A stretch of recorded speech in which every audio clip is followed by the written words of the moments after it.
For those of you in the chamber, if you wish to ask a question or make a comment when invited by the chair, please press your microphone, which will turn green.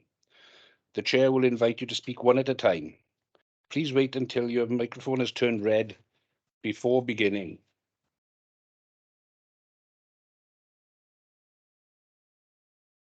Every effort will be made to ensure that questions and comments are asked in order of the councillor raising their hand or co-optee.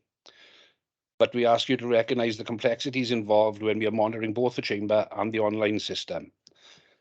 If there are hands raised in the chamber and remotely, the chair will invite members to speak every other.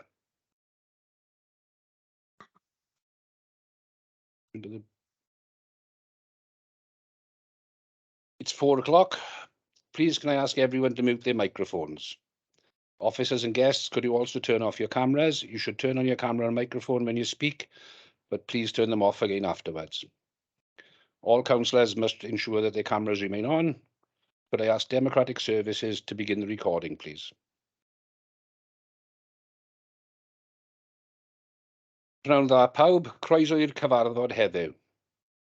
Good afternoon and welcome to the Neighbourhood Services Countryside and Planning Scrutiny Committee on Monday, the 19th of December 2022. Please note that this meeting is being recorded and may be broadcast by the authority's internet site.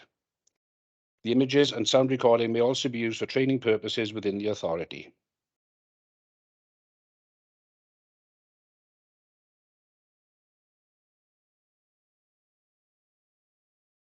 Do we have any apologies for absence, please?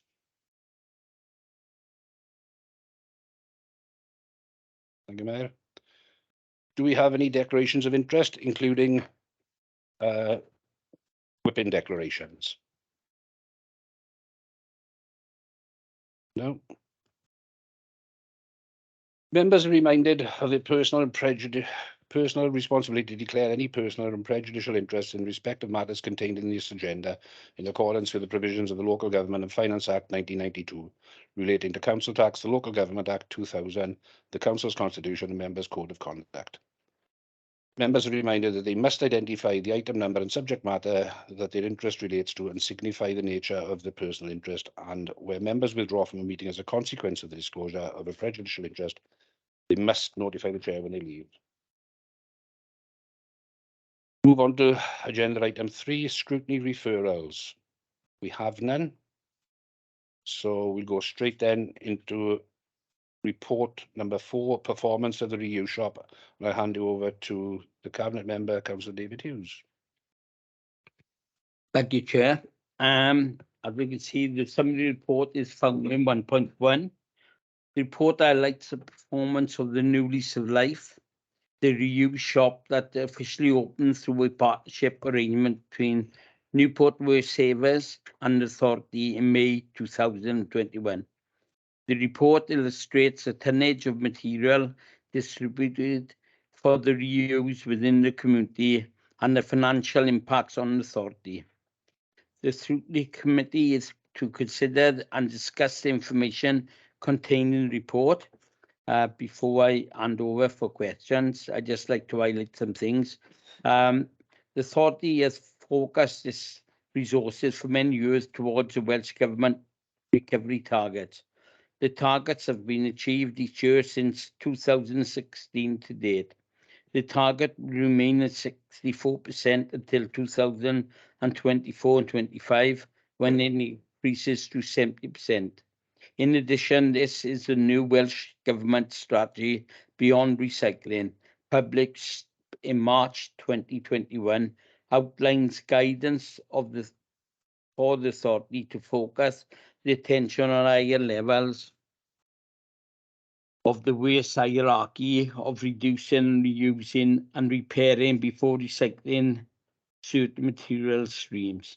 Where we were prior to provision of the new reuse shop, the Authority's only materials were being reused were textiles collected at the household waste and recycling centres and at the curbside, along with media, DVDs and books from the HWRCs. These materials contribute to 1.56 towards our overall recovery rate of 66.95 for 2020 to 2021.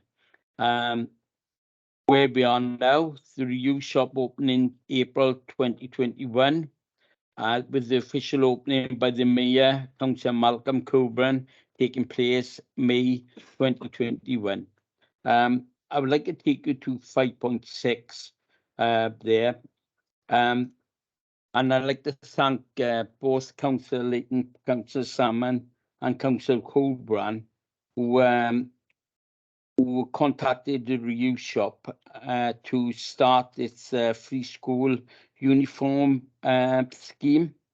And the pre-loved uniforms are available for residents to collect free of charge during the summer holidays. Going forward, free school uniforms will be available to collect from the shop during every school holiday. As that, in this cost of living crisis, that's a big thing that's happening in this recycling thing. What we want to do next, the repair centre or the repair cafe is a gathering place for locals who are motivated to try to fix their broken items before throwing them away. The long-term vision of the repair cafes is that future everybody should have the skill to mend their own items. A repair cafe can fix a variety of items from small household to electrical gadgets or appliances that are broken. Sewing holes in clothing to put the chain back on the bike. It is anticipated that the shop could offer to borrow facilities or library of things. A library of items helps save money and prevents waste by allowing residents to borrow / rent out useful things, for example, power tools, garden equipment, cooking appliances, sewing machines, and camping equipment. Other waste prevention and waste minimisation practices could be realised, such as provision of a real nappy library, a community fridge, a repairing and redistribution IT equipment, and mobile phones. Before we take it to questions, we're gonna have a presentation by Alan. If he could take us through that for the questions being asked. They're on the screen only. After the report. Yeah. Okay. Everyone's got access to that. Just pick up on a few more details.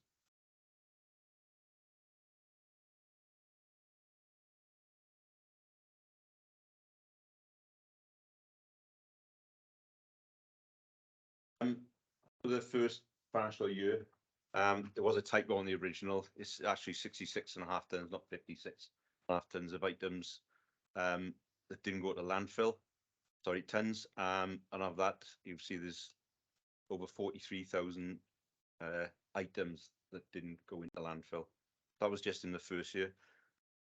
Into the second year now, so this financial year, as of the end of November, the tonnage is already nearly at 66 tons, and we still got a few months left of this financial year.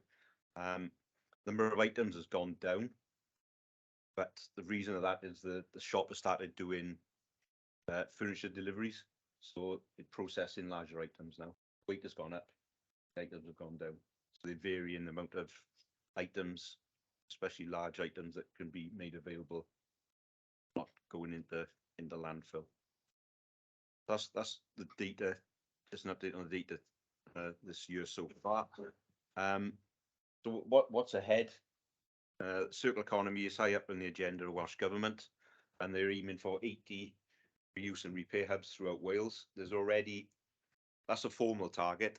There's already informed me about 20 across Wales, so just going to build on that success.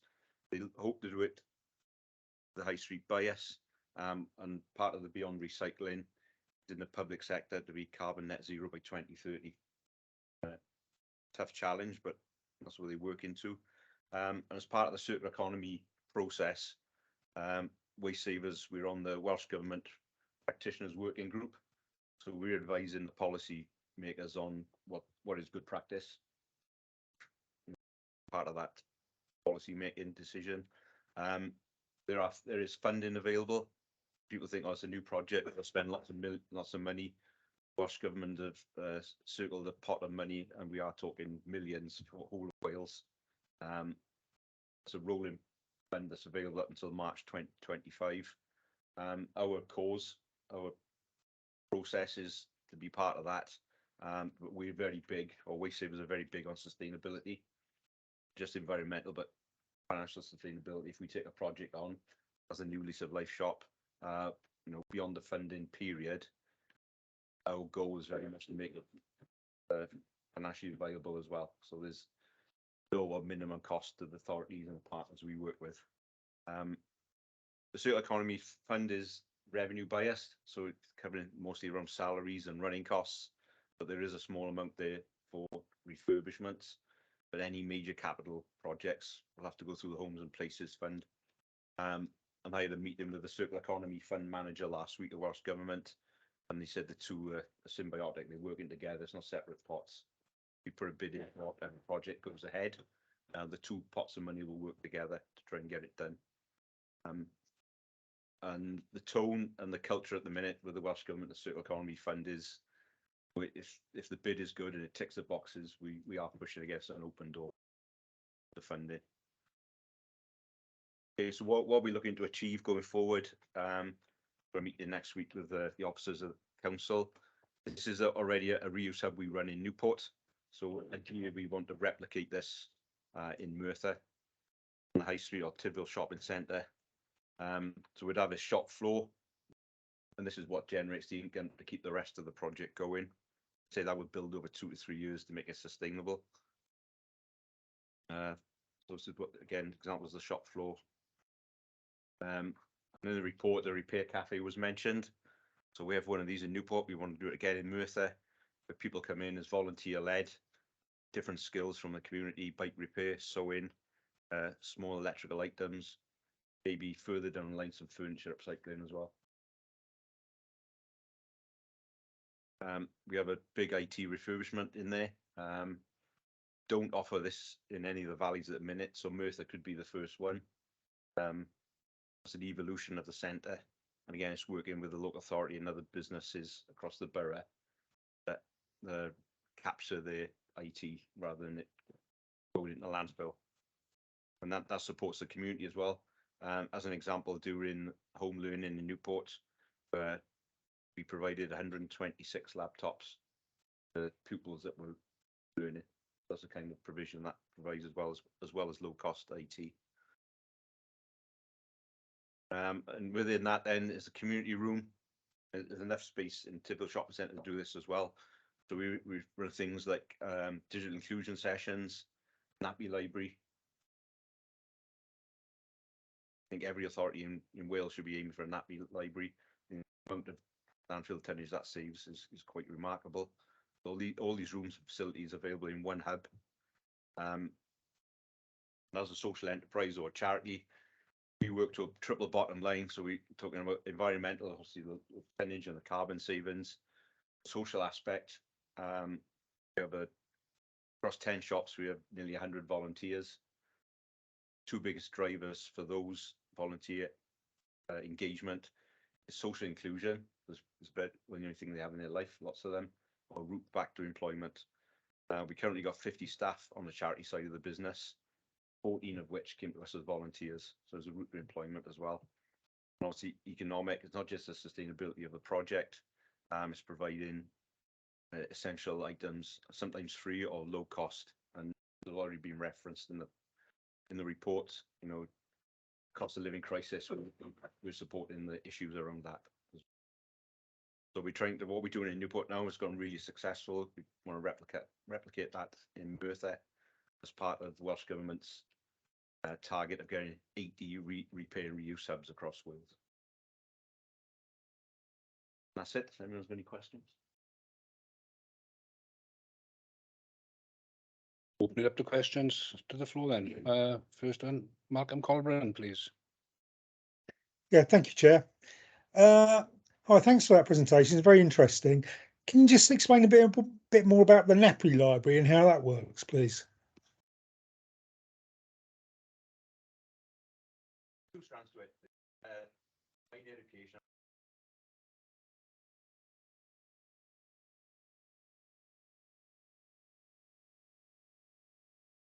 I don't know about you, when my children were young, that was out of the question. But the range of cloth nappies available is quite remarkable. We've, through landfill division tax funding, we've got a nappy library project coordinator, replicate that as well. Between the lifetime of a child going from... Sorry, can you just pull your microphone a bit nearer to you, Oh, please? sorry, is that better? Yeah, if you. Okay, That's can you better. hear it Yeah, now? thank you. Okay, sorry. Yeah, so from the life of a baby up to toddler, when it stops using nappies, I think if you went to cloth nappies, it would save the household £3,000. What we're finding in Newport is we're trying to make it a convenience. So, for example, it's not 100% switch, but we're trying to people to do it when it's convenient for them. So it may be, you know, if a young mother is still at home, they'll use more cloth nappies. If they're going back to work or the child is with grandparents, the use of cloth nappies is less, but it's still more than it was. So that's a part of the service. We're also trying to do outreach work and engagement, so people go say, "Oh, cloth nappies, I can't be doing with that." But once they understand how the process works and debunk a few myths, we've been running it 6 months in Newport, and already 32 homes have converted. So that's the nappy library. It's a revenue cost and a small capital cost for some items. Okay, thank you. I'm also interested in the school uniform exchange scheme. As you mentioned, both Councillor Layton and myself have been involved in this locally within our wards. Have we got any idea of how many items of school uniform we actually gave out? What I've found, particularly in my area, is that the residents are very generous and they bring in loads and loads of uniform. In fact, far more than we actually need. Perhaps people were a little bit reluctant to come into my shop to pick up items because they may be slightly embarrassed. Perhaps that's less so in the reuse shop. But I just wondered how successful it was in distributing the uniform to residents, and if you do have any left over, what happens to any that's left over? I can't give you exact figures, but I can drill down if you need those in the future. Beth, who's the shop manager, saying it went well. We weren't, as you know, we weren't the only hub in Merthyr to offer it. For what I can gather, it's been a relative success. But I think my understanding is we're just an extension of what's already going on. We're not the central hub for it. In terms of what's left over, again, I'd have to go and find out what's done with it, because obviously if this uniform is badged, there's limited use for it, as is with lots of textiles at the moment, unfortunately. Okay, thank you. Bill, did you indicate that you wanted to speak? One out, one in. Okay. I've seen this operation before in local authorities and they do work. My concern, what about the cost? Because if you're losing funding down in Pennerbark and it's very busy down there right through the week, how are we going to manage in the shopping precinct? Because there's different type of rates, right? And that's my feedback. The way you're talking about it, I think you already know where you're going. You know, upstairs in Wilco's, I guess, but you know, but there's a cost margin in there. Do you think there'll be no effect, as I said, to the local authorities, but you were saying you were part going to pay for a part of it, and the West Government? Any project we go into, you know, or we look at the sustainability beyond the funded period. Does it add value to what we're doing and the authority's objectives as well? The reuse hub hits both of those. Circular economy funding is there to get it started. The shop in Pennerbark, as most of our other shops, we say it's 12 to 18 months before it starts to wash its face. Pennerbark is en route for that. Reuse hub in Tyndale Shopping Centre, we would push for a 3-year funding programme. And then during that 3-year funding programme, any funds raised go into a sustainability pot. And then the shop hopefully, well, should build up enough income to support it beyond that. Plus, once we're in there as a charity in our status, other projects and other activities going on, we can apply for extra funding as well. So we do have a model for it to make it sustainable.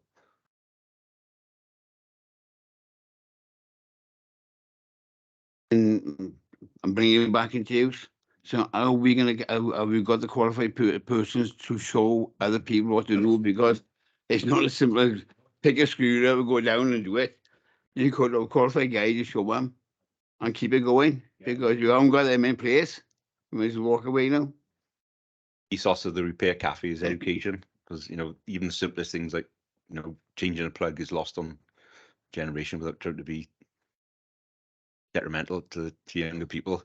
The repair cafe is driven by the volunteers and the people who recruit.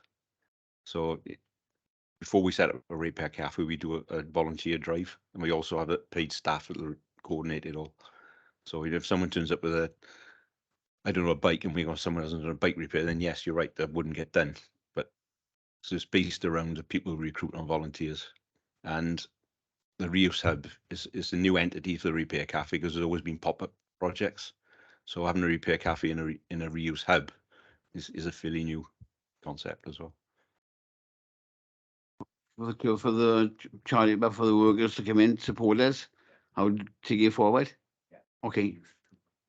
We've got an active volunteer program. It says nearly 100 across all our projects, and we have a volunteer manager that coordinates all that. Clive Jones, please. Thank you, Chair. I just want to examine the real nappy library a bit further. Do you have any idea of the number in the county borough of Merthyr Tydfil? What are the numbers? Because I don't disagree with the suggestion of a nappy library, and it would certainly assist the authority in disposing of nappies, disposable nappies. But you mentioned, I think you said 32 have so far changed their views in Newport. I would suggest to you that we've got a really major uphill struggle with educating family members to go down that route. When our children were younger, we're going back 40 years, and there's been a change. So how are we going to increase and encourage people to use this nappy library? One of the strands I said earlier is about education and outreach. This is why you have a nappy library coordinator that goes around to community groups, schools, anywhere where there's young children interaction is around education. In terms of it being an uphill battle, yes, they're slow burners, but once they get going, once you've got some advocates and you've got converted people, they're your strongest advocates. A lot of it is education, and there's two strands to it. It's promoting the landfill diversion concept. In terms of carbon emissions, it's neutral, because washing cloth nappies does take some energy. But if you put a disposable nappy into landfill, it takes tens of years to dispose of. And the other matter is cost savings as well across the life of say from baby to toddler. The household, if they go 100% cloth, could save themselves thousands of pounds. There is an initial outlay, but also we're working with Newport Council. There's some sort of voucher scheme as well to get it going. Oh, good. I wish you good luck with that one. Be very interesting to see how that progresses, but you're quite right that it's going to save couples a lot of money, because the amount of disposable nappies that are thrown out is astronomical. Can I ask you about how this community fridge is going to work as well? This community fridge is an evolution, so it's run by another agency. The centre would just host it, and we'd have to work out the detail of who's responsible for it. We tried it in Newport, but we gave it away to the Maindy Library, which is across the road, because they had more volunteers to run it, because you need to follow food hygiene standards as well. And there was an agreement that local co-op stores would provide end of day product, but they couldn't make any guarantees around it. So perhaps I'm wrong. I'm sure you can clarify, but when you say community fridge, are these items stored there and kept for people who perhaps may not have a refrigerator? Is that where we're going? Yes, it is. Yeah. So, for example, Greg's have quite a high-profile community program where they donate items. Co-op, thinking they're doing the same. Well, they do the same as well. So any items just be left in the fridge, and it doesn't have to be fridge items. It could be fruit, vegetable. It's just how much space and how much capacity you've got within your staff and volunteers to run it. Yeah, I would have thought it's the sheer organisation of getting that one right, particularly with the food hygiene laws that we've got in the setting the community fridge up is fairly straightforward compared with other repair and reuse projects. It's the running of it. It's the administration of food hygiene is a challenge. Yeah. Because then the host becomes liable for the food hygiene. Yes, absolutely. Yeah. And my other question, Chair, is in relation to the town centre shop stroke repair centre. I welcome that. Have you any idea how soon this can happen and where exactly it's going to be?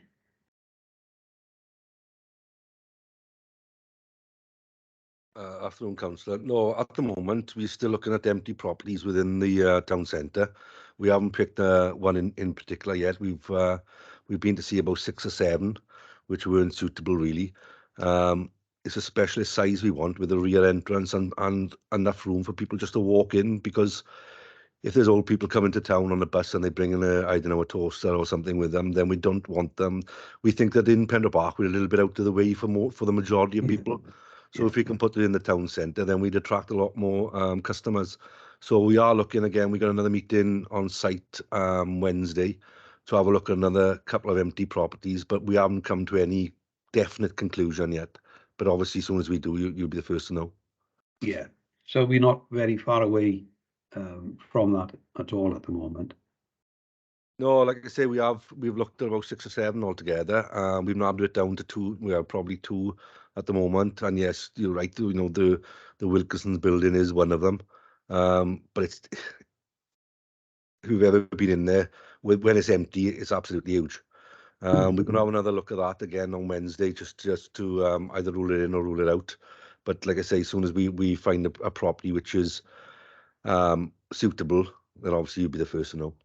Yeah, and I encourage the fact that we'll have a repair centre there as well. Like millions of other people, I watch the national programme on repairing items on TV, and I think people will definitely take that up, and that would be, in my opinion, a success. Thank you, Chair.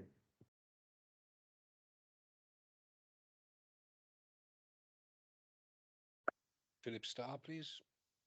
Thank you, Chair.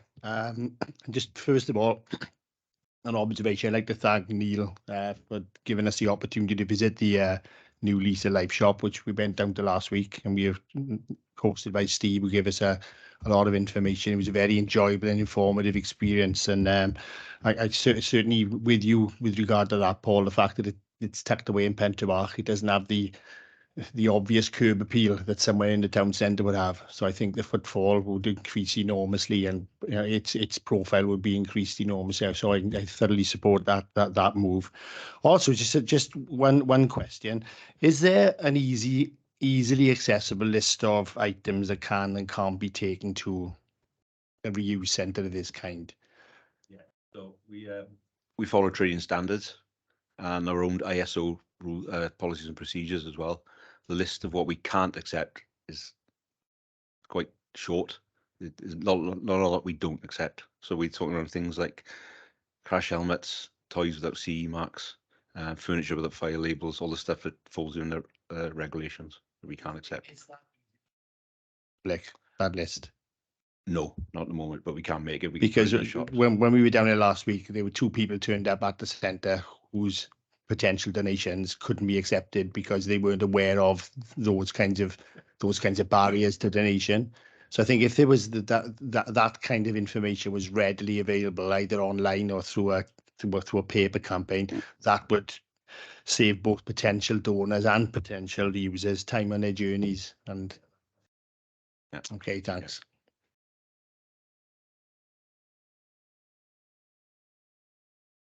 Are there any further questions from committee members? I'd like to add one or two then. It says in the report, deliveries are made to customers each week. Is there a charge for this service, please, Al?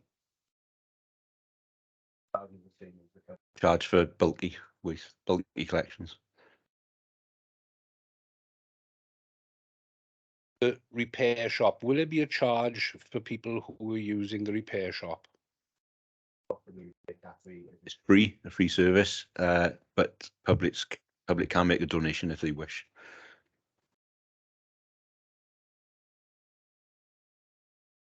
Pre-meeting for scrutiny last week, and several of the members were interested in a potential visit to the centre in Newport to see what a completed facility looks like. Would that be possible? We like to show it off.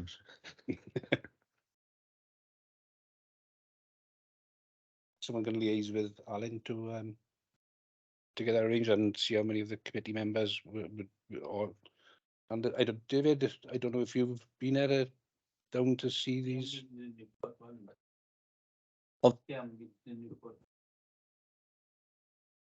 No, I haven't been to Newport one, but I was instrumental when we opened the reuse shop. I went down there on the day to reuse to open it along with Councillor Cabran, who was then mayor. It is an exciting project, to be honest with you. But as you see, there's different things going along.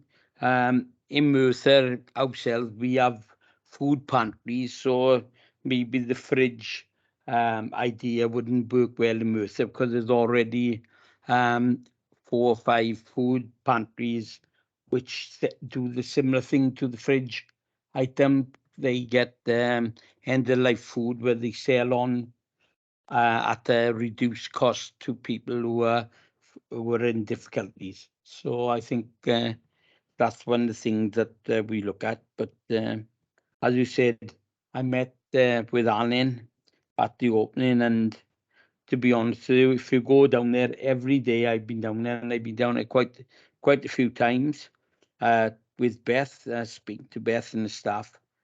There's always people in and out there. So as Phil said, if we had it in a position where people more accessible to people, I'm sure that the footfall will more than double. So I welcome the opportunity to have a new place. Yeah, David. David, the reuse shop currently contributes 0.6% to our recovery rate, with the target being 70% in 2025. Do you see this facility making a more significant contribution to our recycling rates? Yeah, I think obviously with more footfall, you're going to get more coming in. So there'll be more to recycle, but also with the start now where trade can come onto our recycling centres. We open to see an increase there as well. So the 70%, we already on 66. I'm sure we will reach the 70%. I got every confidence in the staff and in all the leadership to get us that figure. Thank you. Thank you for that, David. Are there any comments, please? I'll leave you to sum up, Al, if that's okay.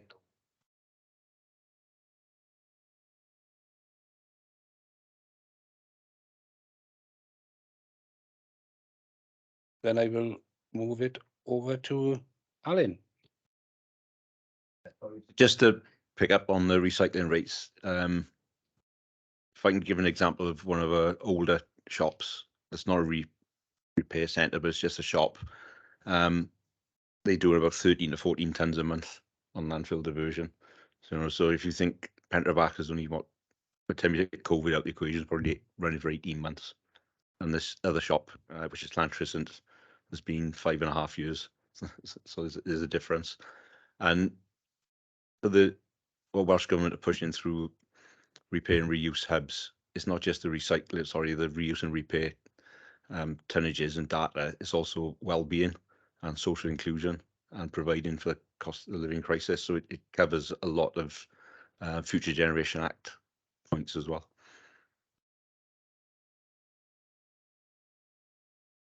Thank you. And on that note, I'd like to thank Alan and the officers for a very interesting and informative report and presentation. And I look forward to meeting you down at Newport if we can arrange it. Thank you very much. Alan, you can stay for the rest of the meeting if you wish, or you can leave. No, not at all. And officers the same, sorry.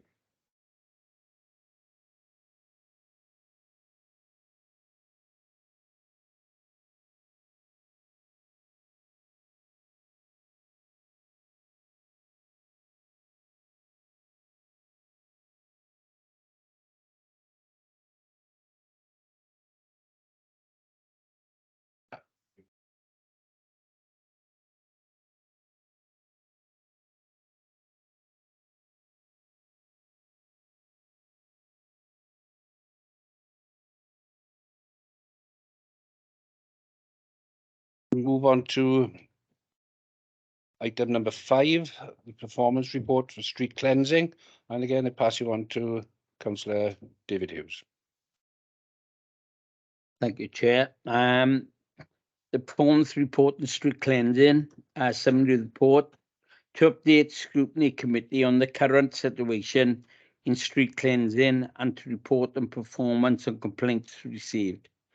And point 2 is to advise the Scrutiny Committee on the issues currently faced by the department. The purpose of the report is for the Scrutiny Committee notes and debates the content of this report.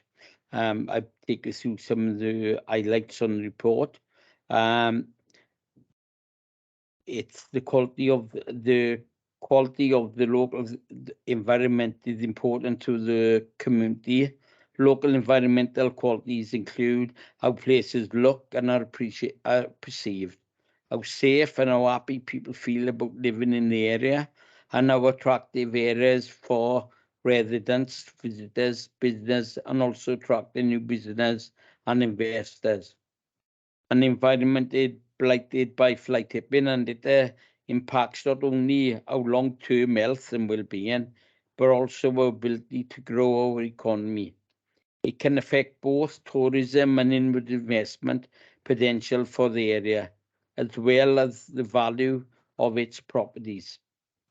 Street cleansing service has been subject to efficiencies, which as a result in a significant reduction in staff and subsequent reduction in frequency of litter picking.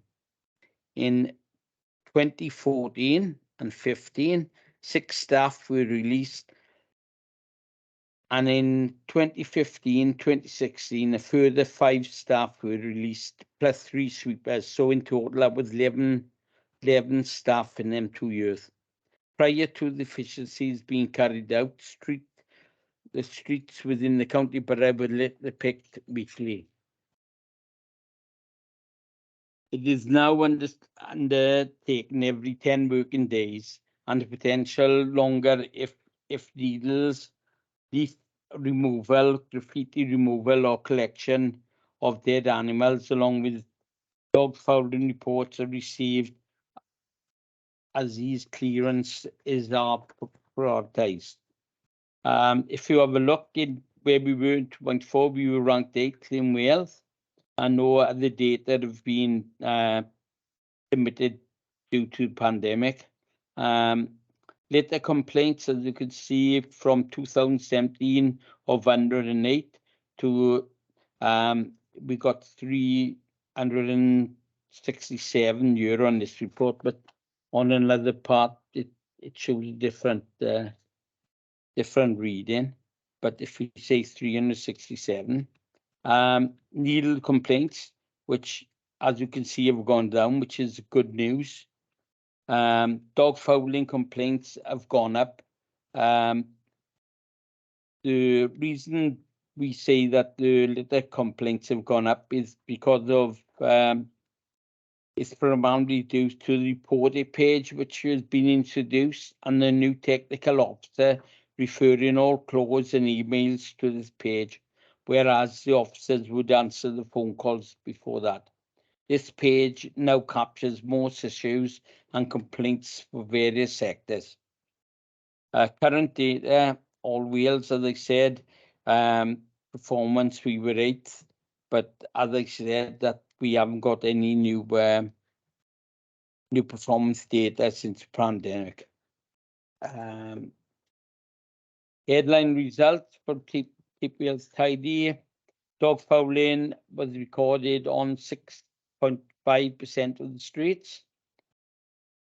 Confectionery was recorded on 81% of the streets. Drink containers were recorded on 70.9% of the streets. And fast food litter, which I think is very small, which I see the fast food litter, I seem to see it everywhere, is only 32.9%.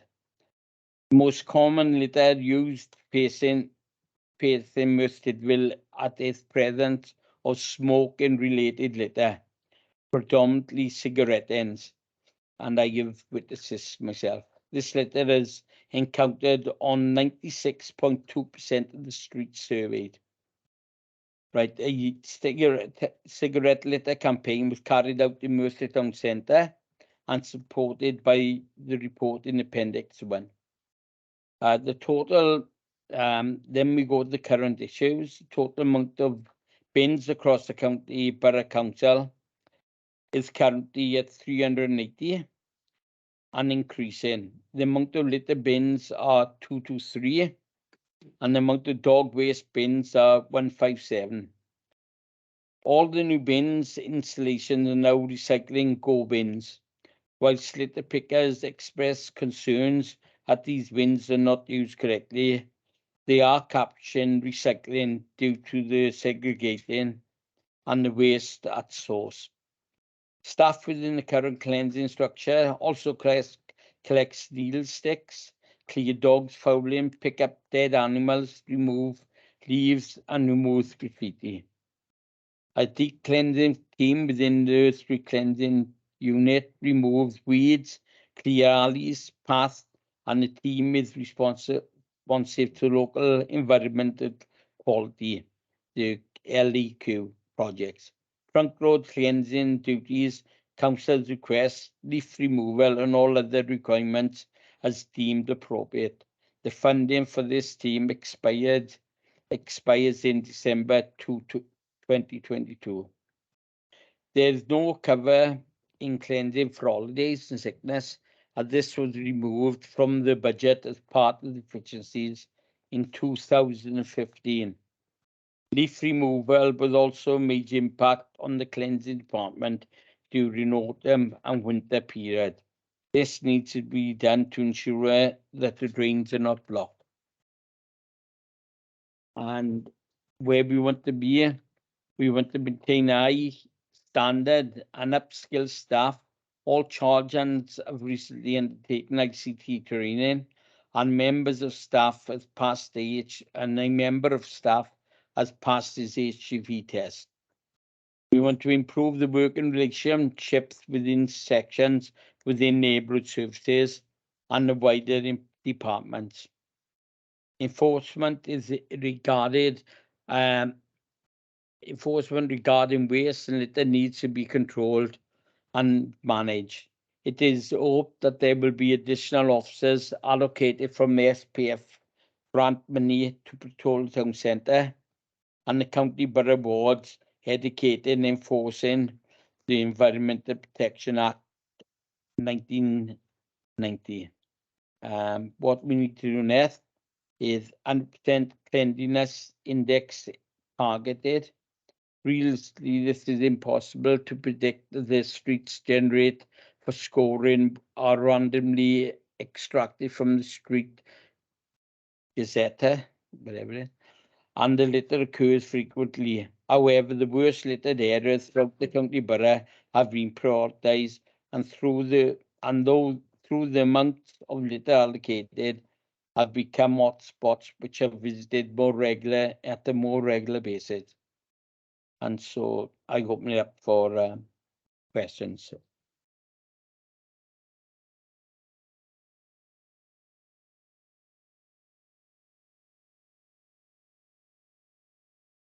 We started on the online ones last time. Should we start inside today? Bill Smith, please. Yes, thank you, Chair. Can I have a question on picking up litter around the recycling community units, Paul? Because we go 1 or 2 places in Lagunas where they all put the bins together on recycling, and when after it's collected up, it's a mess there, and I'll say for days. You said it's 10 days to pick up ordinary litter, and sometimes it's there. So are we getting some agreement for them boys to go around picking up on the same day recycling on that area? Because in my area, the two sites are what's that? Yeah, thanks, Councillor Smith. In terms of the recycling areas, they all form part of the ward, and we've got 2 men in the Gurnas who cover the whole ward who litter pick on a fortnightly basis. We have been fortunate enough this year to have a deep cleansing team, and if any councillors got any issues in particular with their areas, then we can react more quicker now with the deep cleansing team. That funding has run out now this December, but it's hoped that we can carry on with that. But in terms of, I'm assuming you're saying that the recycling vehicles are leaving waste. Is that what you're saying? It's the wind blowing the rubbish out of the bins that's there. They empty the bins, then it's left. And don't forget, you got half a dozen bins, you got wheelie bins there as well. So it's a knock-on effect. So it's not collected up in the first week, it's 10 days week then. And the rubbish is on the main drag going up to Prince Charles, and everybody can see it. It's a bit of an eyesore, like. So, it's people bring the bins down, but we're not cleaning up after them. I have spoke to the waste services manager on this, and he has assured me, that his staff do litter pick after. If they drop something out of a bin when they're putting it in the recycling wagon, they do pick it up after them. We have as well trialled in the past going around a day behind them, and we trialled it in Pendarren, and it was quite successful. But the issue with street cleansing is if they get called out, we'll have our complaints via the Tascomi system, and the first thing in the morning then the complaint is given to the team.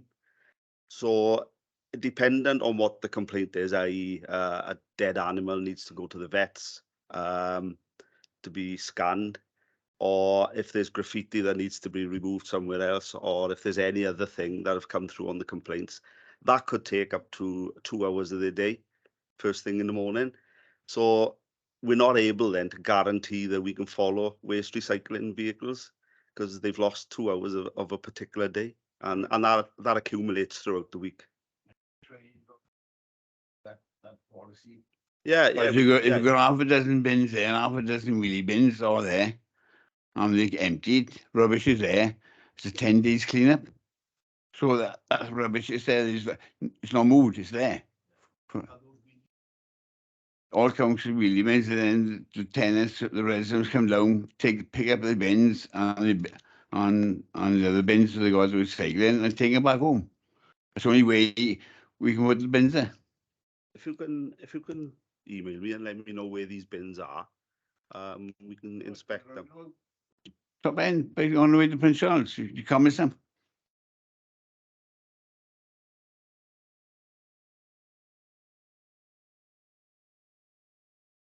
Yeah, I'll look into that, definitely.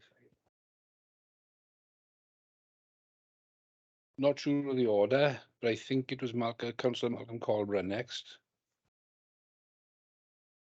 No, Chair, Councillor Clive Jones was faster than me. Faster fingers as always, Clive. Very courteous of you, Councillor Colburn. Clive Jones, please. Thank you, Chair. Thank you, Malcolm. Got a few questions. It mentions the report that there's a job vacancy being released by Environmental Health for a dog warden. Could you give the committee an update as to when that was advertised, when it's likely that we'll have a dog warden service resume, please? I'm going to struggle. It's not my service area, it's public health. The job has been out, so I know they have interviewed, so it should be imminent in fact. Also with the SPF fund, hopefully we will have enforcement officers within the borough of Merthyr within when we get the money through. The money have been highlighted as coming through. I spoke to the chief executive today, and he said that it's with RCT who's going to be the grant funders at the moment, the one holding the grant funding, and that extra people will be coming on as street wardens, and also there will be extra staff to do the town centre cleaning. That's good news. So we can expect a dog warden in situ soon after Christmas. Is that correct? I believe so. Okay, thank you. Again, in the report, and it's already been mentioned, it refers to the funding for the deep cleansing team, which expires in a few days' time on the 31st of December. So if we haven't got, at this moment in time, a guarantee of funding, what happens from the 2nd of January onwards? But that's part of the SPS funding that's coming through, Clive. So it looks very favourable that that money will be through and the team will be kept. So You clearly, at the moment, then you haven't had anything specifically in writing that you guarantee this funding. well, the funding has been awarded, but it's held within Aberdare in Rhondda Cyntaf, and they're just working out how the funding's going to be allocated. Right. So there's no chance of not having a deep cleansing team from the 2nd of January. I would have thought there's no chance yet. Yeah. Okay. Another question is in relation to how often litter picking takes place. And in the report, it says there's no holiday or sickness cover. And it's been mentioned today, and it's been mentioned in the report, that it's hopefully collected on an average of 10 days. But it also says in the report that that can be subject to staff having to pick up needles, leaf removal, collection of dead animals, dog fouling, cleaning up graffiti. And from what I see, Chair, I'd be very surprised if the 99% of cases are cleansed every 10 days. So could I ask how many litter pickers we currently have at the moment? And that's if they're all in, but taking into account that of sickness and holidays, what is the real figure of the number of cleansing staff on duty throughout the county borough? Yeah, currently within the street cleansing structure, there's 22 members of staff, 14 of which are litter pickers, 2 are bin emptiers, 3 are road sweepers, and the rest are in the town centre. So of the 14 litter pickers, how many would, on average, be on duty throughout the county borough? Because I understand there are various specific rounds that they need to be dealt with on a regular basis. The 14 litter pickers are distributed throughout the county borough wards. We have 6 vehicles which cover all the wards. In terms of sickness, it's impossible to give you an answer on that because just don't know who's going to not turn up the following day. And in terms of holidays, they all get 29 plus bank holidays every year. So, well, sickness you obviously wouldn't know about, but it's a front-facing job, so I'd be amazed if you don't get sickness happening. And with an average of 29 days per litter picker, that's a few months, equates to a few months. So it's inevitable you're not going to have 14 litter pickers out on duty throughout the county borough. I'll make my views known in comments later on, Chair, but I think we have a real problem in trying to keep up with the cleansing regime in the county borough. Yep.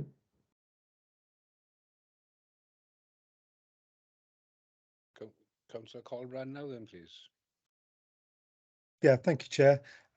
Yes, on page 21 of the report, I think it's the third bullet point, constituents are depositing domestic household waste in the litter bins throughout the county borough, hence the creation of a bin emptying post. So is that just an operative going around emptying all the bins? Is that what this post entails? And if so, how does this help address the problem of residents depositing waste there? Yeah, we've currently got 2 positions where their permanent roles are emptying bins on a daily basis. One covers the north side of the county borough and the other one covers the south. In terms of coming across household waste, they haven't got the time, to be honest, to go through the waste itself. But what we do is we pass on any information we've got to the waste wardens in our waste services team and potentially public health if we do come across any information. Okay, has that ever led to any action being taken against a resident for depositing their waste in a bin? Not to my knowledge, no. Okay, thank you.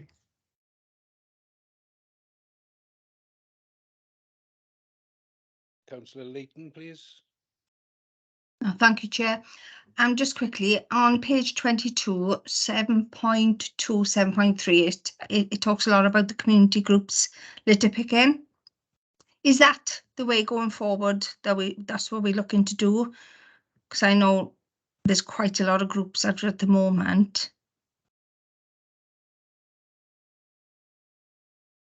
Yeah, it's hoped that we can continue assisting with all the community groups.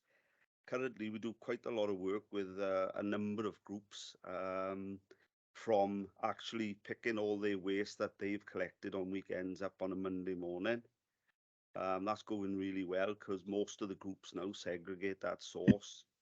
I have had a little bit of news in the last week or so that our Carw Cymru grant funding is going to expire in March. So we're going to lose our one operative. All right, because I'm part of two litter groups, really, the one in Dowlais and the one in Ponstick. And it's just, I suppose, which is great, yeah, people go out there and, you know, they're aware and want to make their place look nice. But when we come across fly tips, then we come up against issues because it may not be the land of the council, or it may be private land or unregistered, which we have dealt with the unregistered now and we do report it. But are we ever going to be able to take action against the fly tipping that's left on these private lands?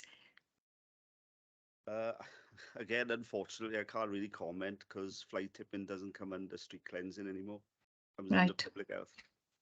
Okay. Thank you. Thank you, Chair. Philip Starr, please. Yeah, thank you, Chair. It's in 5.4, there's a number of different bullet points there, but one in particular I want to focus on is the one where it mentions the trunk road cleansing has been taken over by the cleansing service. When did that actually happen? And wasn't that at one time responsibility of Sutra? Is that if trunk road cleansing be taken over by the council's cleansing service, that would appear to this committee or to the people on this committee to be a considerable drain on the resources of the council. Yeah, the roads are actually the responsibility of Sutra. We've always, as a local authority, cleansed when required.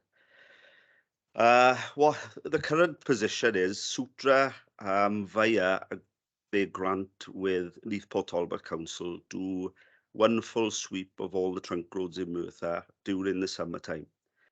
We don't liaise with them for us to know exactly when they're going on or anything. However, it's become apparent that it's our responsibility because it's our roads as well. So the deal, if you like, is they do a winter cleanse and we do they do a summer cleanse and we do a winter cleanse. And we're about to embark on ours now through the months of January to March. It's quite costly. We've got a budget in place of 66,000, but we are overspending on that every year, to be honest. It's likely then that once your teams are allocated and removed from their daily duties, that the residential streets in the borough will be not cleansed as regularly during that period when the trunk roads are the priority. We do work night shifts, so we can carry on with our daily routine, and then they'll come back in the night then on overtime. But that's split because the costs for closures are really expensive. So we try to do half or 50%, if you like, then in the daytime and 50% in the nighttime, not to impact the cleansing of the streets too much.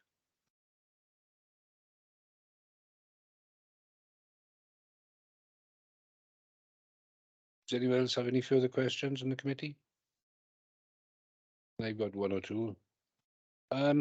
With regard to litter enforcement, do we need a PSP or public spaces protection order for either dog fouling or litter enforcement? The answer to that is yes. And do we have a PSPO in place currently? No. Then how, it says that vacancies have been put out for. How can we employ people if we don't have the PSPOs in place? I was privy to a report going to council 2 years ago for a PSPO to be put in place, but full council turned it down. In terms of moving forward, I believe it's something that the report is there, but it would just need to be resubmitted and approved by council.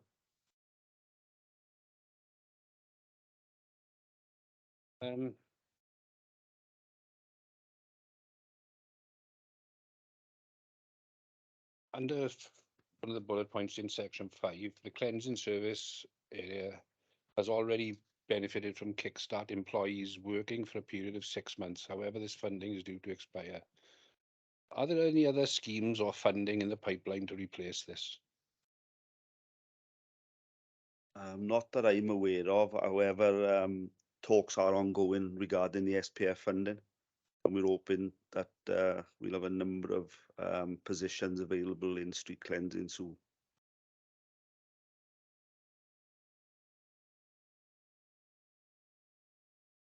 And 6.3, enforcement regarding waste and litter needs to be controlled and managed.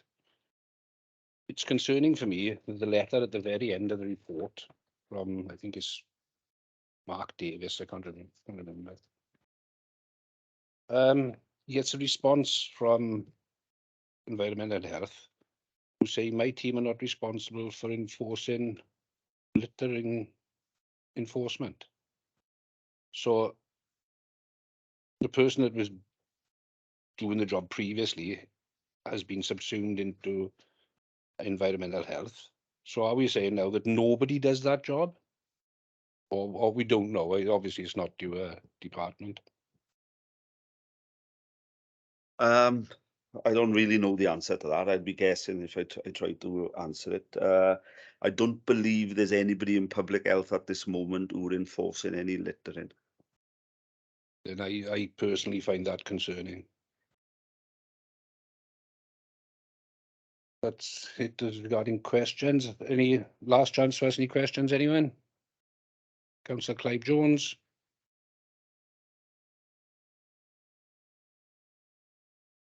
The point you've just mentioned, Chair, about the 6-month employees, I presume that they were a top-up to the cleansing regime every 10 days. Is that correct? Yes, yeah, they were distributed throughout our county borough wards. Work with the team. But they obviously have a temporary nature because they were, am I right, every 6 months, and then somebody else would come in. Yes, that's correct. Yeah, we had a 12 months worth of Kickstart employees. Yeah. And how many of them were there? We took on 4 in street cleansing, and we had 1 in cemeteries. Plus, I think other areas like parks had some. Yeah, yeah. So clearly that was of benefit, but we don't know at this stage again whether that funding is definitely going to reoccur. It's I've been made aware that it has ceased. It is no longer available. So we're not going to have that from the 1st of April next year onwards. Is that correct? That's correct. Yeah, yeah. Right. Okay. Thank you very much. If there are no more questions, we move on to comments.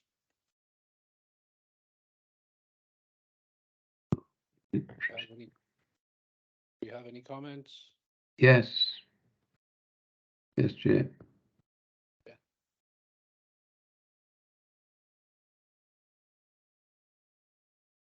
Councillor Clive Jones, you go to the remotes first this time. Yeah, thank you. I've got concerns, and I'm fully aware that members of the public have got concerns about how often litter is picked up. Now, I will be the first to say that current litter pickers we've got in the county borough of Merthyr Tydfil do an absolutely first-class job. But in my view, and others, there is not sufficient of them. We got 14 on paper, but if you take into account the fact, Chair, that we don't consider the fact that holidays and sickness cover should be included, you're definitely not going to get 14 litter pickers out at any one time.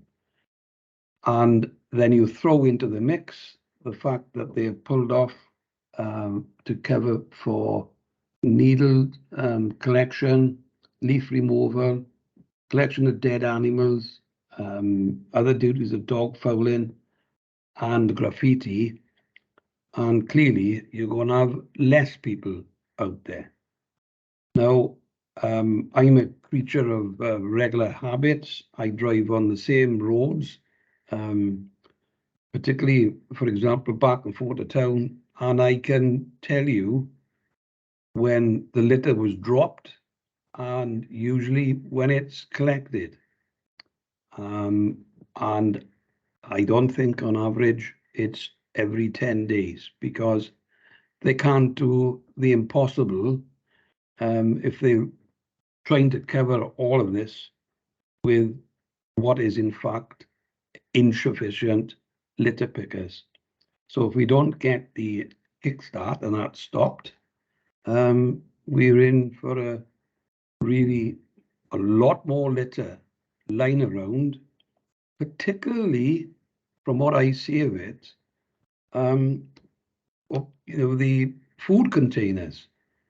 And if they're left around lying for a number of days, the inevitable happens and the rats are attracted to it. So that's not helping the situation either. I think we really need to examine this situation and try and crack it, Chair. Thank you. Yeah, I'd like to, Councillor Jones, I'd like to bring you back. I agree with you, there's not enough street cleansers out there, okay? I agree with that. But if we go to 3.3 in the report, if you see in 2014 through to 2016, there were actually 11 litter pickers that were made redundant, were removed from the service. So when you remove 11 people for a very small team like the team, you're going to get these problems. So I do agree with you, there's not enough, but whoever was in charge then made that decision to cut them posts. So that's all I'd like to say on that.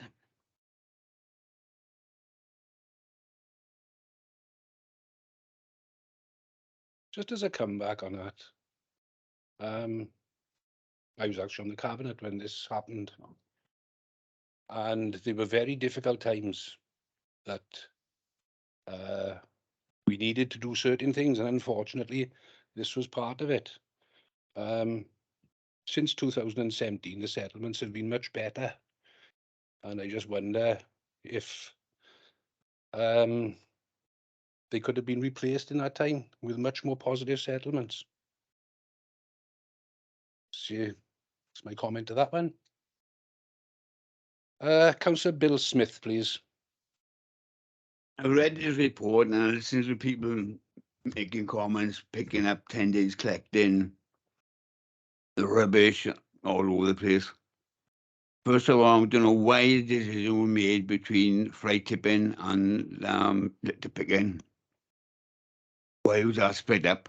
Because don't get you got two organisations running around picking all the rubbish up again. And first of all, I'd accept what the cabinet member just made a comment of.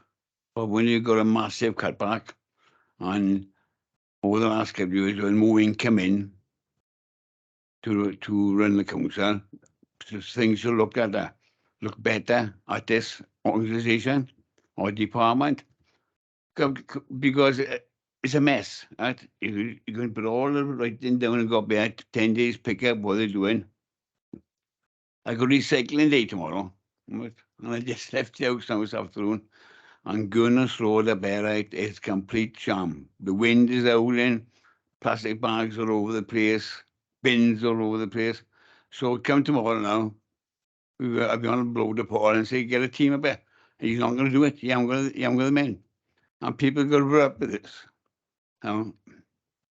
We've got 3 major schools, right? And if people aren't going to any schools in the area, the rubbish that the school kids go to school, drop down is totally different. It's a mess. I got Prince Charles Hospital, right? You're talking tens of thousands of cars where the rubbish is thrown out the window all over the time, all over the place there. So are we going to have a look at this and the regiment the place? Because look at talking about it, looking at it, answering questions. It's a mess.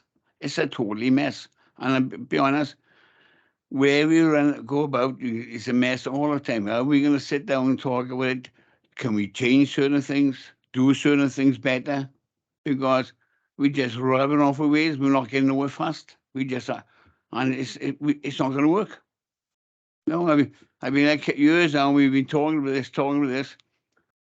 We got a Merthyr Valley Homes House Association in the Guinness. We're on the banks all the time, cleaning rubbish up. Councillor Leighton made a comment, private land, different land. We can't get onto it. Where are we going to get on the table and try to sort it out? Because we got the same problem with this. With the council, the pickers won't go through the land in the Guinness. Because they're owned by Merthyr Valley Homes. 99% of the land in the Guinness is owned by Merthyr Valley Homes. Can't go in there. That rubbish lasts for every day. So how can we get around the table and talk about it? Because we're not going to go anywhere further. So as far as I'm concerned, yeah, something going to be done from this. Take it forward. See can we resolve it. We haven't got the staff. Overall, we've had cutbacks left and centre. And I don't know what the second one's going to be after Christmas. It's going to be good, bad, or everybody look into the sky when if we will win the lottery or something like that. We've got to do something and something fast. Not only the picking, the dog fouling, everything got to be incorporated, and we take it forward. And there we got to know what we're doing, and we got to be honest to the public and say we can't do it. That's it. Not say, oh, we come back in 10 days. But we've got to have departments working together. Simple as that. Because we're not going nowhere fast. That's my comments, Chair. Thank you, Councillor Smith. Councillor Colbrand. Thank you, Chair. First of all, I totally agree with Councillor Clive Jones when he commended the outstanding abilities of our litter pickers. They do an absolutely fantastic job out there day in, day out in all weathers. And where I do slightly disagree with him is in my own experience in my ward, is that over the years there's been a noticeable improvement in the quality of the litter picking and a reduction in the amount of litter that there is around. That's markedly improved over the last 5-6 years to how it used to be. Particularly there's the road between Bedlennog and Trelewis, which was always covered in litter. And now it's picked regularly, it looks clean, it looks lovely. The other thing, we haven't got a dog warden in place. Dog fouling still remains a big problem. We've got plenty of dog bins now. They're coming along. We've got more than we ever have, but people still aren't taking responsibility and they're still letting their dogs foul the pavements. We need to take action against this. This is one of the major concerns I'm sure we all have as councillors, is complaints from residents about dog fouling. So if that could be addressed, that would be a big step forward, in my opinion. Thank you. Thank you, Malcolm. Are there any other comments?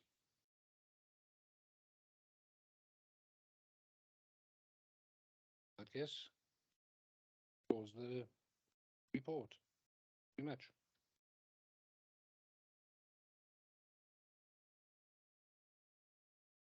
That's what we discussed. And we can't leave it lie. That's what we discussed when Right. officers leave, Clive. Oh,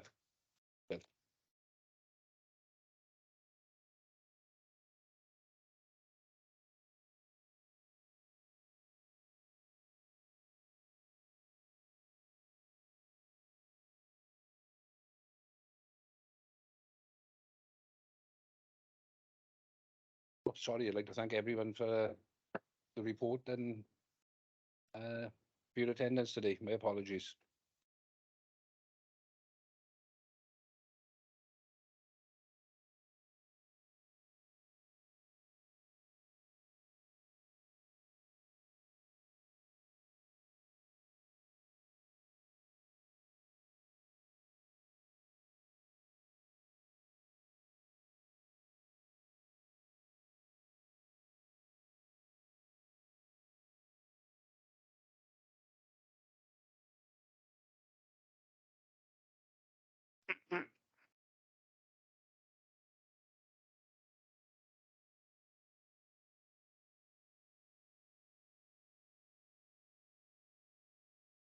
The next part of the meeting is item 6, scrutiny work programme.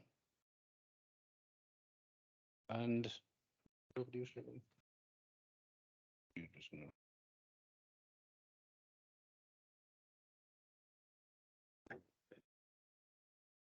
Have Neil to give a brief overview of the forward work programme.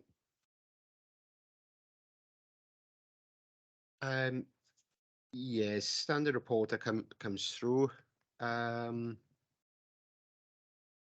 hasn't been any changes or anything to the program or anything that I've been made aware of. Chair may want to touch on with regards to the active travel item that was due to be brought to the scrutiny. But other than that, there hasn't been no suggested changes or anything at this point. Obviously, that's open to comments and at this point as a committee, if anyone wants to bring anything up.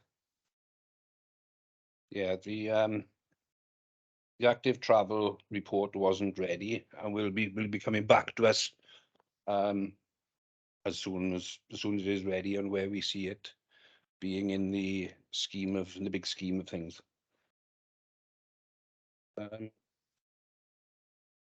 And that's about all I've got to say on that part. Just a second.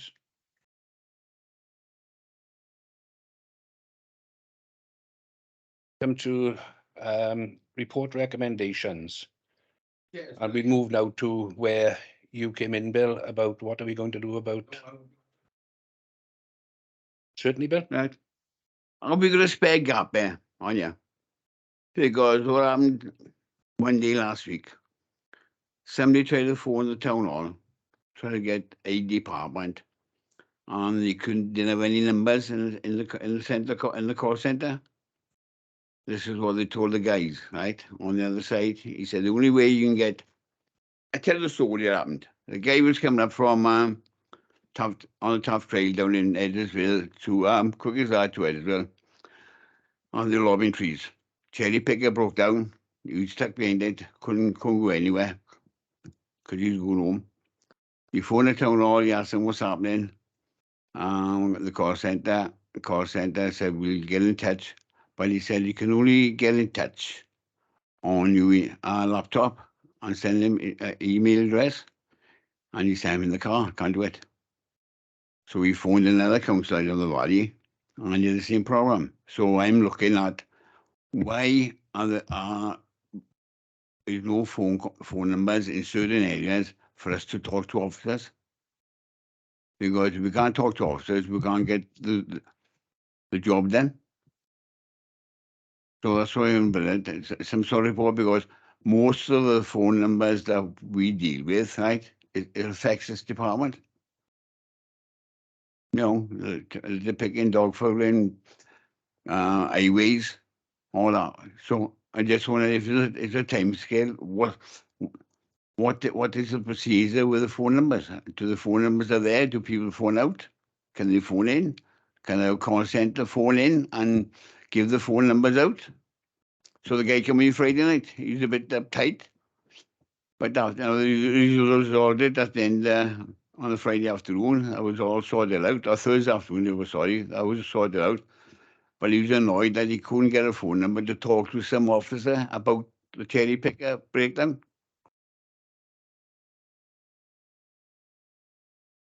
Well, say agree, Bill, that most of the difficulties that people come across involve this scrutiny committee. The actual communication strategy is part of the corporate scrutiny. And the public said they want a phone number, A to B. Tomorrow. What I can do, Bill, there's a joint meeting tomorrow. I can certainly bring it up there, if that's what you want. Again, I tell the phone. Once I extend, I get a phone number and sort it out, and it's all working. Phil wouldn't like it. It's the way things are going now, isn't it? And most Yeah, but we got. organisations are putting a barrier between public and officials. But it's not on there. No, I agree there. You agree that an avenue to utilise a telephone number should be still available? Yeah. And to add to that, that a councillor couldn't get in touch with anyone. That's that's more concerning for me. Yeah, it does happen, yeah. I will certainly raise it tomorrow, Bill.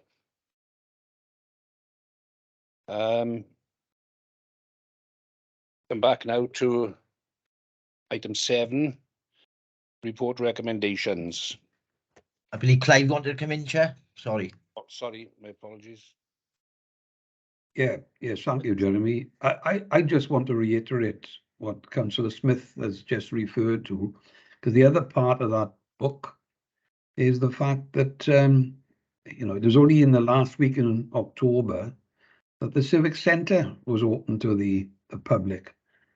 And it was open to the public because of, amount of pressure that was brought upon the authority to open up to the public, as well as people making complaints by email or phone if they can get hold of the officers at the time.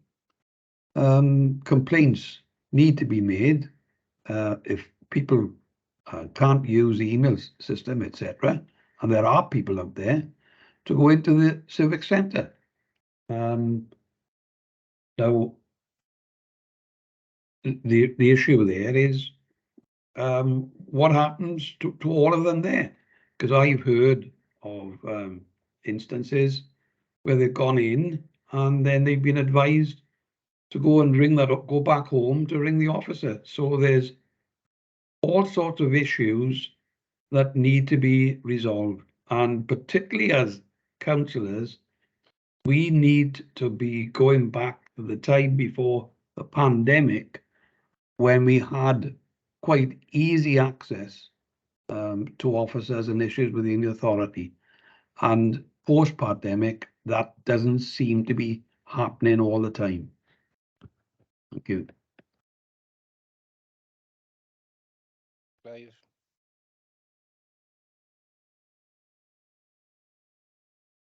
Now we move on to item 7 then, report recommendations. Now you get your chance, Bill. With regard to As a department, as a council, we've got to start looking serious what we're doing with the litter picking and everything else, because the public have had enough. Wherever you go is rubbish all over the place. I know we haven't got the staff, but we've got to work together how we can resolve it.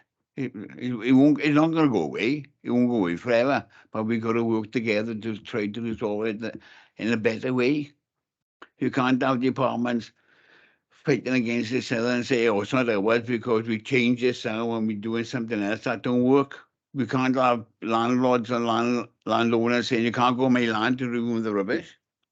That's not going to work. We've got to start working and get together how we can take it forward, because otherwise, can you imagine what's going to be like in another 6 or 7 months down the line, And you see there's some beautiful spots, and you see plastic. But I was passing, going in by the Goiter Lane last week. There's more bags, plastic bags, but on the top of the lane, which people just left there from the taking out the houses and leaving it and throwing over people's gardens. That got to stop. It's a mess. Are we going to resolve it? Perhaps we have a workshop, working from there how to resolve it, and we need it badly to resolve it. So we've got to tell the public, it's costing an arm and a leg, how much money it's costing us to resolve it and everything else. points taken, Bill. Clive Jones, is it related? Yes, indeed, Chair. And I think this is something that adds to the problem. You've still a lot of people are using the boxes, the old green boxes to put their litter in, and inevitably, from what I see of it, the vast majority at one time, when they were first issued, we had covers, proper plastic covers. Then those started disappearing, and then the public were issued with what I can only term showerproof covers to put over it. But the majority of residents don't seem to bother with that at all. So they either leave their bins out in the front, and when they put their litter in, this blows everywhere. So that, in my view, Chair, is a major issue, which is adding to the problem that we've got. How that's going to be sorted out, I do not know. But the officers, I am sure, are fully aware that this is a real issue, whereas they've got a different system in other authorities. A number of them issue, I know they don't have the recycling on the lorries going round, but then they just put everything in a bag, so this doesn't blow everywhere, and that's picked up. So we've got another issue which I believe has got to be looked at as well, with these open litter bins where the litter is not covered and it's just blowing everywhere.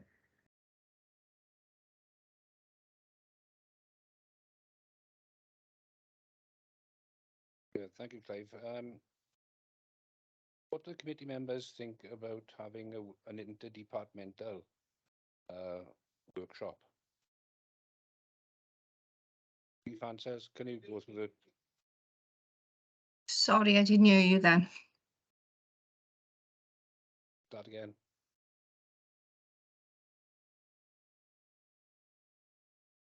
Got to start. It's a start for us to take it somewhere. We got to kick it off somewhere to talk about it. How we hope to change it. Clive is right. Some of the bins is a mess. Now, don't forget, I was saying the Gurness, so half and half we got the trolley ones.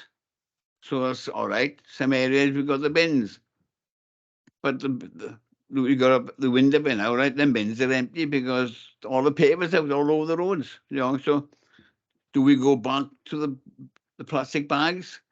Do we talk to the Welsh Government on certain issues, because they tell us how to collect it, how to pick it up? They want it all split. They want it individual and not all together.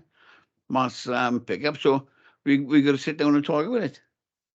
It's not going to go away, but it's a start of a 10. But we got to do something because the people have had enough now. Thank you for that, Bill. Clive Jones? Yes, I would welcome an interdepartmental meeting, because it's a split function. You know, we used to have fly tipping under environmental health at one time. Now that's been moved back to neighbourhood services. You've got environmental health, who've got various laws where they can ultimately prosecute people for not clearing up the litter.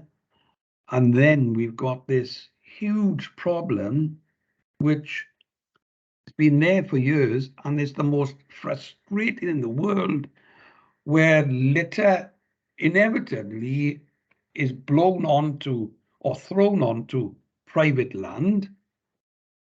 And then we got the situation where there is a great reluctance from departments they see the problem, and then they might send a letter to the owner of the land, and then it stops. You don't get any prosecutions taking place. Are you trying to explain to the public on that issue, where we can try and do something about clearing litter on the pavement or the road running up to private land, but then when it's on private land, the council appear to be able to do nothing about it? I've always argued they've got the laws. It's a reluctance, a great reluctance to go that much further and prosecute, because it's the landowner's responsibility to pick up the litter. So I think we've got to have all this out at some time. There's two departments dealing with this, and we seem to be, as councillors, caught in the middle.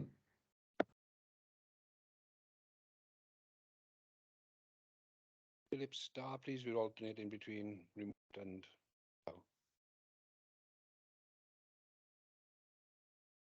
The comments have been said about the recycling boxes, I think, over the years. They declined in their use and their efficiency. I appreciate that when they were brought in with a view to being recyclable themselves and being utilised every week or every fortnight. But the original tops have now all been smashed, I take it.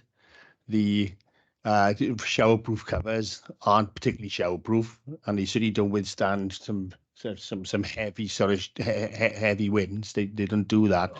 And like other people have commented, the day after recycling day, the day after bins are collected, there is a tremendous amount of rubbish which is strewn around the area, and it does add to the problem.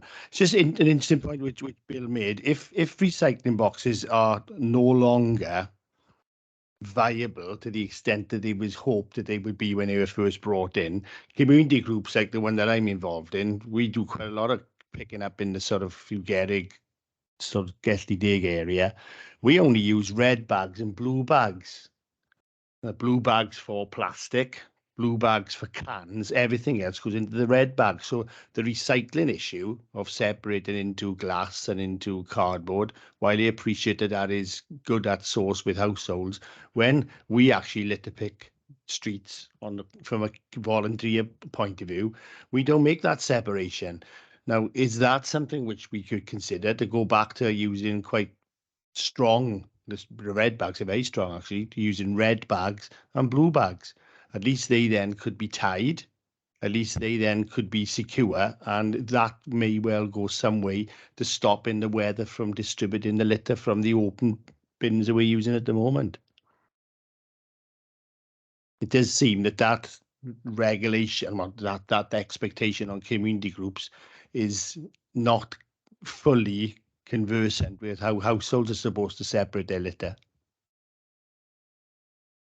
The good points, Phil. I am aware that at least for a time, waste that was collected from community groups was taken to the Dowler Centre and was hand recycled for a while. Whether that's still going on, I don't think so. But by the street cleansing team. Yeah. Councillor Leighton, please. Sorry to have kept you so long, Paula. No worries, Chair, thanks. Just around the fly tipping side of it, I welcome a meeting. I'm happy enough to go into a meeting because I don't fully understand the difference between this private and unregistered land. I mean, yes, I understand what they mean, the words, but unregistered, we're going on that land anyway. I mean, some private owners, you're never going to find them, you're never going to see them. We can't continue that. I mean, it's just piling up. I am a big beef about litter, and I think, yeah, we would benefit from a meeting, yeah. Then we'll put that together, and I'll get it back to all members as soon as I can. Sorry, just to add to that as well, my concern is about who is responsible for enforcement. So we'll tag that one into that as well.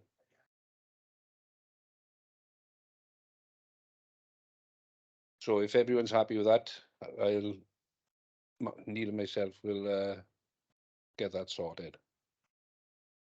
Agenda item 8, feedback on scrutiny activities and any outstanding actions. We've got that one to do now. Feedback from workshops, task and finish groups. We had, as Philip Starr mentioned earlier on, we had a visit down to New Lease of Life, and that was very interesting because we did a tour of the recycling centre as well. Other than that, I don't have anything else. I have no business. Item 9, business deemed urgent by the chair. I don't have any. So on that note, I would like to thank everyone for attending. Diolch yn fawr I chi, and close the meeting. Thank you very much. Thank you, Chair. Thank you, Bye. Chair. Merry Christmas, everyone. Merry Christmas. Yeah, Merry Merry Christmas. Christmas, If I don't everyone. see you. I'm a All the best to you.